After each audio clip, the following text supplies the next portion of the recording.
Chaque banque dispose de son propre algorithme de scoring et de sa politique de risque. Ainsi, un dossier refusé dans une banque pour certaines raisons peut être accepté dans une autre banque qui applique des critères différents. En ce qui concerne le scoring interne et les critères cachés, il faut savoir que chaque banque, du moins, analyse déjà dans un premier temps les critères objectifs, à savoir les revenus de la personne, son âge, son apport, mais également tient compte d'autres aspects qu'ils combinent et qui leur donnent un score en interne.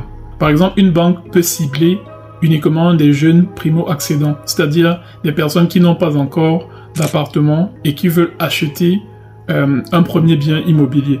Donc, une banque peut se concentrer uniquement sur ce type de clients-là. Une autre banque peut se concentrer uniquement sur des clients, disons, premium, c'est-à-dire ceux qui veulent, par exemple, des prêts immobiliers, disons, au-delà de 500 000 € et qui ont la capacité d'obtenir ces crédits-là.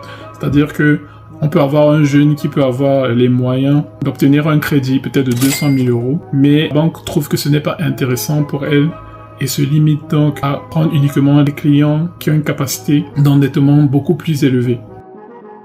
Comme dit précédemment, il y a également des exigences bancaires et qui varient en fonction des banques.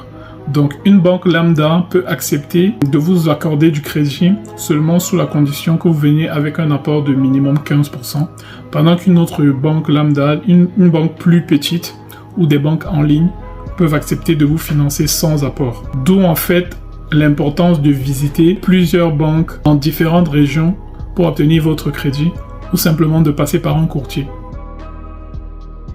D'autre part, il faut savoir que le contexte économique joue également une grande part en ce qui concerne l'obtention de crédit. En 2022, la hausse des taux d'intérêt combinée au taux d'usure limité, donc le taux d'usure c'est en fait le maximum légal qui est défini par la banque centrale, donc au-delà duquel la banque ne peut pas aller pour accorder un crédit.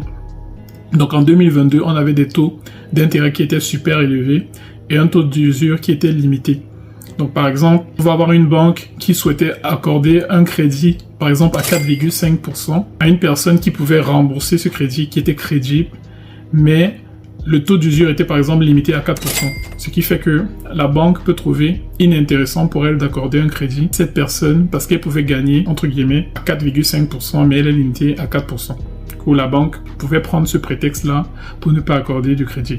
Heureusement, de nos jours, en 2025, le taux d'usure maintenant est ajusté manuellement, ce qui limite en fait le refus lié à cette cause-là.